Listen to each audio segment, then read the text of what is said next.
जो हालिया दिनों में मरकजी हुकूमत ने रूल्स बनाए, ये बड़ा इनकंसिस्टेंट और गैर वाजबी काम नरेंद्र मोदी की हुकूमत ने किया कि जब मामला सुप्रीम कोर्ट में जा चुका, रिजर्व फॉर इंटरिम ऑर्डर्स है, कम से कम रुक जाते अखलाकी तौर पर, मगर आपने एक रूल बनाया।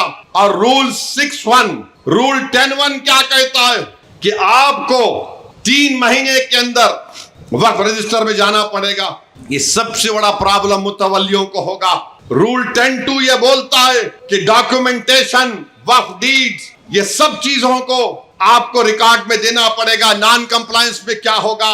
रूल 7 सबसे खतरनाक रूल 7 3C एक सेक्शन है इस कानून में जो कहता है कि अगर गवर्नमेंट में वक्फ बोर्ड में कब्जा होगा तो गवर्नमेंट एक सीनियर ऑफिसर को यह बोलेगी कि आप तय करो ये जायदाद वक्फ की है या गवर्नमेंट की है। अब आप बताइए, मोहल्ले में अगर कोई लड़ लेते, आप मौलाना के पास चले गए, मौलाना बोलते ठीक है मैं तुम दोनों के दरमियान में फैसला करूंगा, यानी और लोग बैठ जाएंगे, मगर वो मौलाना का ताल्लुक या उस बड़े का ताल्लुक उस दोनों लड़ने वालों से नहीं होता, ना उनके दोस्त होते ना रिश्तेदार होते, क्योंकि उनको आजादाना तौर पर अपना फैसला करना पड़ेगा। कानून में उसको प्रिंसिपल्स ऑफ नेचुरल जस्टिस बोलते। हुकूमत बोल रही कि झगड़ा हमारा तुम्हारा होगा, हमारा ऑफिसर होगा। अरे कहे का होगा? बाप बेटी के हक में, बेटे के हक में फैसला नहीं करेगा तो इंसाफ कहां होगा बताओ आप। तो इन्होंने क्या बोल रहे रूल 7 में कि 1 साल के अंदर उस डेजिग्नेटेड अफसर को चला गया, मगर ओनर कौन होगा?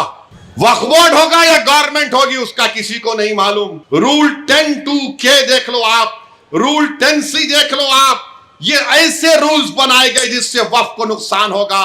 रूल 10(2)(o), 11(2)(p), अब इस कानून में कह दिया गया कि अगर कोई कबायली है, आदिवासी है, तो वक्फ नहीं कर सकता। कैसे नहीं कर सकते भाई? भारत के संविधान में कोई भी आदिवासी मुसलमान हो सकता है। लक्षद्वीप का MP मुसलमान है, हमदुल्ला सईद आदिवासी है। क्या लक्षद्वीप का मुसलमान अल्लाह के नाम पे जायदाद नहीं कर सकता?